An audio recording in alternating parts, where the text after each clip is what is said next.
दोस्तों, आप सभी भाई बहनों को मेरा प्यार भरा प्रणाम। दोस्तों, मैं आपको भगवान श्री कृष्ण का मोटिवेशनल थॉट्स का वीडियो बना के दिखाता हूं। साथ में एक प्रेरणादायक और ज्ञानवर्धक कहानी भी सुनाता हूं। कितने मेरे भाई बहन वीडियो को आधे में ही बंद कर लेते हैं। उनको कहानी का लाभ, कहानी का ज्ञान नहीं मिलता। अधूरा ज्ञान सेहत के लिए हानिकारक है। इसलिए मेरी आप सभी से रिक्वेस्ट है कि प्लीज वीडियो लास्ट तक देखें। धन्यवाद। श्री कृष्ण कहते हैं, जीवन जितना सादा रहेगा तनाव उतना आधा रहेगा। योग करें या ना करें, लेकिन एक दूसरे का सहयोग जरूर करें। लोग कहते हैं खाली हाथ आए हो खाली हाथ जाना है, पर ऐसा नहीं है। लोग अपना अपना भाग्य लेकर आते हैं और अपना कर्म लेकर जाते हैं। कभी कभी समझ नहीं आता कि अच्छे इंसान के साथ किस्मत हमेशा बुरा खेल क्यों खेलती है। कितने अफसोस की बात है कि जब कहीं वफादारी का जिक्र होता है तो हम इंसान कुत्तों की मिसाल देते हैं। करेले से कड़वे लोग मुसीबत में अक्सर काम आ जाते हैं और शक्कर से मीठे लोग समय पर अक्सर धोखा दे जाते हैं। जिन्हें आपके दर्द का एहसास ही ना हो, उनसे शिकायत करना बिल्कुल बेकार है। किसी को नफरत है मुझसे और कोई प्यार कर बैठा है। किसी को यकीन नहीं मेरा, कोई एतबार कर बैठा है। कितनी अजीब है ना दुनिया। कोई मिलना नहीं चाहता मुझसे और कोई इंतजार करने बैठा है। स्वास्थ्य सबसे बड़ा उपहार है। संतुष्टि सबसे बड़ी संपत्ति। मुस्कुराहट सबसे बड़ी ताकत और वफादारी सबसे बड़ा रिश्ता। जब तक सांस है टकराव मिलता रहेगा, जब तक रिश्ते हैं घाव मिलता रहेगा। पीठ पीछे जो बोलते हैं उन्हें पीछे ही रहने दो, अगर हमारे कर्म, भावना और रास्ते सही है तो गैरों से भी लगाव मिलता रहेगा। हर इंसान की दो कहानी होती है, एक वह जो सबको सुनाता है और दूसरा वह जो सबसे छुपाता है। मन में दबी हुई बात कहां निकाले, कोई जरिया नहीं मिलता। किसी से नजर नहीं मिलती तो किसी से नजरिया नहीं मिलता। फर्क तो बहुत पड़ता है, फिर भी लोगों को कहने देते हैं हम। अब हर किसी को तो नहीं समझा सकते ना हम, इसलिए रहने देते हैं हम। मोड़ नहीं सकते किस्मत को अपनी तरफ, इसलिए समय के साथ खुद को बहने देते हैं हम। जवाब देने के लायक अभी तक नहीं बने हम, इसलिए थोड़ी तकलीफ सहने देते हैं हम। दुनिया को देखकर कभी कभी समझ नहीं आता, इंसानियत पैसे से बढ़कर है या पैसा इंसानियत से।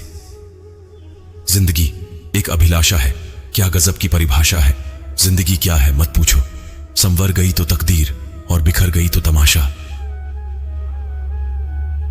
मौन सबसे अच्छा जवाब है उस इंसान के लिए जो आपके शब्दों का मोल नहीं समझता। जीवन में अपने आप को मजबूत बनाए, दूसरों के भरोसे बैठे रहना आपको बर्बाद कर देगा। मेरा गुस्सा और मेरा प्यार सिर्फ उन लोगों के लिए है जिन्हें मैं अपना समझता। आजकल लोग हक तो जताना चाहते हैं लेकिन रिश्ते निभाना नहीं चाहते। जो प्रयास करना नहीं जानते उन्हें सारी समस्याएं बड़ी लगती हैं। खुद को इतना विश्वासी और बेहतर बनाओ, जो जिस भाषा में समझे उसे उसी भाषा में समझाओ। मुझे इंतजार है जिंदगी के आखिरी पन्ने का। सुना है कि आखिर में सब ठीक हो जाता है। आप किसी को भी अपनी जिंदगी का सबसे जरूरी हिस्सा मत बनाइए, क्योंकि जब कोई इंसान बदलता है तो आप उनसे नफरत नहीं करते, बल्कि अपने आप से नफरत करने लगते हैं। सब्र कर बंदे, मुसीबत के दिन फिर गुजर जाएंगे। हंसी उड़ाने वालों के भी चेहरे उतर जाएंगे। आज के जमाने में ज्यादा अच्छे होना बिल्कुल भी अच्छा नहीं है। गिराने वाले अगर अपने हो तो संभलने में बहुत समय लगता है। आज के जमाने में लोग आपकी कदर तब करते हैं जब उनको आपकी जरूरत होती है। समय के साथ चलना जरूरी नहीं है, सच के साथ चलिए, एक दिन समय आपके साथ चलेगा। जीवन उसी का मस्त है जो अपने कार्य में व्यस्त है। परेशानियां तो उनको है जो दूसरे के खुशियों से त्रस्त है। खुश रहना सीखो, इससे पहले कि उदास रहना आपकी आदत बन जाए। अगर कोई आपसे कहे कि आप बदल गए हो तो 100% यह है कि आपने वह चीज करना बंद कर दिया है जो उन्हें आपसे चाहिए थी। कोई नहीं किसी का यहां, सबको फायदे की लगी बीमारी है। स्वार्थ से चल रही ये दुनिया, सब मतलब की रिश्तेदारी है। सैकड़ों अक्लमंद मिलते हैं, काम के लोग चंद मिलते हैं। जब मुसीबत आती है तब भगवान के सिवाय सबके दरवाजे बंद मिलते हैं। बाकी आपने कुछ नहीं बदला। लौटते वो लोग हैं जो रूठ कर चले जाते हैं। रूठ कर जाने वाला कभी लौट कर नहीं आता। कुछ लोग हमारा दिल रोज दुखाते हैं, लेकिन फिर भी हम उनसे बात करके खुश हो जाते हैं। हौसले भी किसी हकीम से कम नहीं होते। हर तकलीफ में ताकत की दवा देते हैं। कोई मिले या ना मिले, हाथ बढ़ाकर तो देखो, आदमी बड़ा हो या छोटा, कोई फर्क नहीं पड़ता, उसकी कहानी बड़ी होनी चाहिए। सोचने से कहां मिलते हैं तमन्नाओं के शहर। चलना भी जरूरी है मंजिल को पाने के लिए। मंजिलें क्या है, रास्ता क्या है, हौसला हो तो फासला क्या है। मंजिल पाना तो बहुत दूर की बात है। गुरूर में रहोगे तो रास्ते भी ना देख पाओगे। पैरों को बस चलना सिखा दो, मंजिल करीब आती चली जाएगी। मुश्किलों के रास्ते में जो भी चलता है, बस वही इस दुनिया को बदलता है। नए लोगों से आज कुछ तो सीखा है। पहले अपने जैसा बनाते हैं, फिर अकेला छोड़ देते हैं। चिंता, कर्ज और प्रेम कोई जानबूझकर नहीं करता, समय परिस्थितियों के अनुसार हो जाता है। वैसे तो आंसुओं में कोई वजन नहीं होता, लेकिन जब ये निकलते हैं तो मन हल्का हो जाता है। ईश्वर पर विश्वास का अर्थ यह नहीं है कि जो मैं चाहता हूं वही ईश्वर करेंगे, बल्कि इसका अर्थ यह है कि ईश्वर वही करेंगे जो मेरे लिए सही होगा। भीड़ में खड़ा होना मकसद नहीं है मेरा, बल्कि भीड़ जिसके लिए खड़ी हो वह बनना है मुझे। धोखे ने ही सिखाया है कि सब दिखावे के अपने होते हैं। आजकल के रिश्तों के लिए सबसे खतरनाक वो लोग हैं जो अपनों के खिलाफ कानून में झर घोलते हैं। कभी कभी मन को समझा लेना ही बेहतर होता है, क्योंकि हर जिद हमें खुशी नहीं देती। कहीं जिद भी पूरी तो कहीं जरूरतें अधूरी। कोई सुगंध का मोहताज, किसी का पूरा जीवन कस्तूरी। शतरंज में वजीर और जिंदगी में जमीर। मर जाए तो खेल खत्म समझना। जिंदगी के लक्ष्य पर पहुंचने से पहले अपने दिमाग को लक्ष्य पर पहुंचाना पड़ता है। गिरना भी जरूरी है, इससे हमारी मेहनत की पहचान होती है। एक बात याद रखना, अपने लक्ष्य के बारे में किसी को मत बताना। दूर रहना है मुझे उन सब से जो मेरे साथ रहकर भी मेरे साथ नहीं है। जो तुम्हारा मूल्य न समझे उसके सामने जबरदस्ती कभी अपना प्रेम मत दिखाना। मुझे किसी के बदल जाने का कोई गम नहीं है। सुना भी कुछ नहीं, कहा भी कुछ नहीं, पर ऐसे बिखरे हैं जिंदगी की कशमकश में कि टूटा भी कुछ नहीं और बचा भी कुछ नहीं। लोगों ने समझाया कि समय बदलता जरूर है, लेकिन समय ने ही समझा दिया इंसान भी बदलते हैं। स्कूल छूट जाते हैं साहिब, पर परीक्षाएं जीवन में कभी खत्म नहीं होती। स्वास्थ्य सबसे बड़ा उपहार है, संतुष्टि सबसे बड़ी संपत्ति, मुस्कुराहट सबसे बड़ी ताकत और वफादारी सबसे बड़ा रिश्ता। झूठ सुनने में भी मजा तब आता है जब सच आपको पहले से ही पता हो। हम डर के नहीं सब कुछ करके बैठे। आप कह रहे थे इतना कमजोर कभी नहीं होना चाहिए कि लोगों की बातों में आकर टूट जाए। जगह जगह पर प्रयास करने से अच्छा है कि एक ही लक्ष्य पर कड़ी मेहनत और सच्ची लगन से काम किया जाए। देखना, आपको सफलता जरूर मिलेगी। एक बार की बात है, वृंदावन की एक गोपी रोज दूध दही बेचने मथुरा जाती थी। एक दिन व्रज में एक संत आए। गोपी भी कथा सुनने गई। संत कथा में कह रहे थे, भगवान के नाम की बड़ी महिमा है।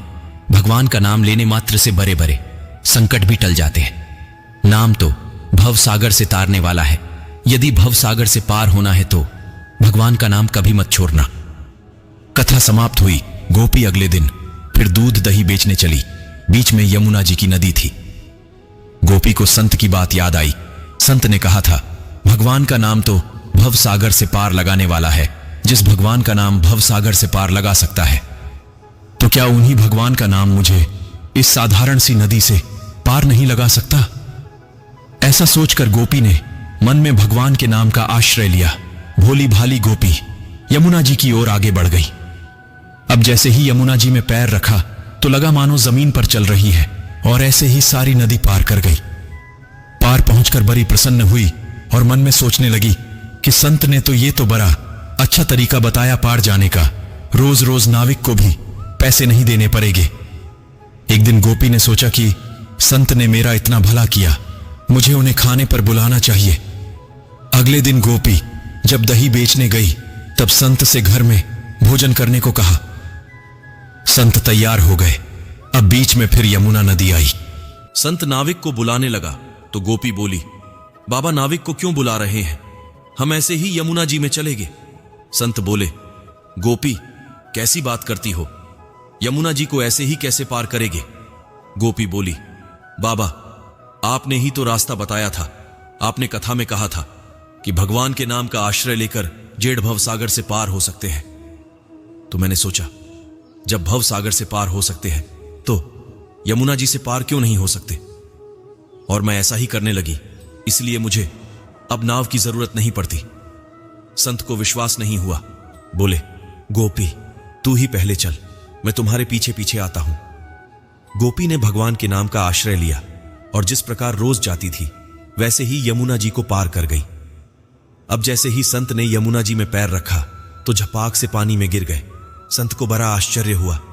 अब गोपी ने जब देखा तो कि संत तो पानी में गिर गए हैं, तब गोपी वापस आई और संत का हाथ पकड़कर जब चली तो संत भी गोपी की भांति ही ऐसे चले जैसे जमीन पर चल रहे हो। संत तो गोपी के चरणों में गिर पड़े और बोले कि गोपी तू धन्य है। वास्तव में तो सही अर्थों में नाम का आश्रय तो तुमने लिया है, और मैं जिसने नाम की महिमा बताई तो सही, पर स्वयं नाम का आश्रय नहीं लिया। सच में हम भगवान नाम का जप एवं आश्रय तो लेते हैं, पर भगवान नाम में पूर्ण विश्वास एवं श्राद्ध नहीं होने से हम इसका पूर्ण लाभ प्राप्त नहीं कर पाते। शास्त्र बताते हैं कि भगवान श्री कृष्ण का एक नाम इतने पापों को मिटा सकता है जितना कि एक पापी व्यक्ति कभी कर भी नहीं सकता।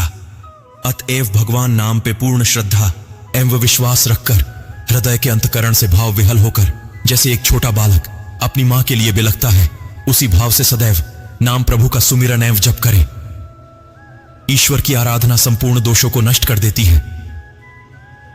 हरे कृष्ण कृष्ण कृष्ण हरे हरे, हरे राम राम राम हरे हरे।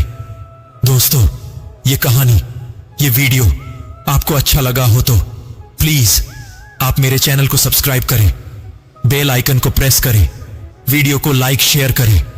जो भगवान श्री कृष्ण जी के भक्त हैं वो कमेंट में जय श्री कृष्ण लिखे। प्रेम से बोलो जय श्री कृष्ण।